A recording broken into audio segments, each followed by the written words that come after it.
మొన్నటి వరకు 2 ఏళ్లుగా మామిడి గుజ్జు నిల్వ ఉండిపోయింది.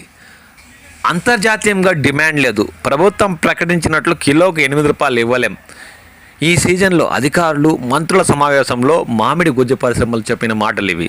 అదే ఈ నెల 10వ తేదీ తర్వాత సరుకు మండీలు, ర్యాంపులు పొరుగు రాష్ట్రాలకు వెళ్లకుండా కట్టడి చేయండి.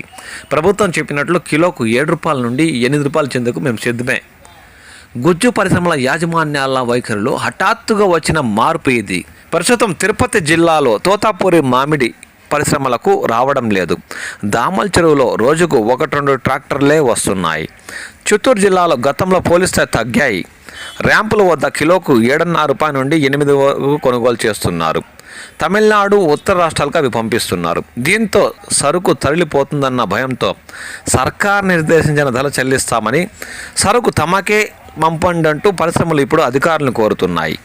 మొన్నటి వరకు ససేమేర అన్నవాళ్లే నేడు ఇలా మాట మార్చడం వెనుక కారణాలపై ఆరా తీసి చర్యలు తీసుకుంటే రాబోయే రోజుల్లో ఇప్పటిలా సిండికేట్ కాకుండా దారికి వస్తారని రైతులు అంటున్నారు. ఈ పరిమాణాల వెనక రాజకీయ కుట్రకోణం కూడా ఉండొచ్చని వారు అనుమానిస్తున్నారు. తిరుపతి, చిత్తూరు జిల్లాల్లో కలిపి ఈ ఏడాది 5 లక్షల టన్నులు దిగుబడి రాగా ఇప్పటి వరకు 4,10,000 టన్నులు కొనుగోలు చేశారు. ఈ నెలాఖరుకి కొనుగోళ్లు పూర్తవుతాయని ఒక అంచనా. ప్రభుత్వం నిర్దేశించిన ధర 1,00,000 టన్నులకే అమలయ్యింది. పరిశ్రమల వారు సీజన్ మొదటి నుంచి ఈ ధర అమలు చేసి ఉంటే రైతులకు న్యాయం జరిగి ఉండేదని వారు అంటున్నారు.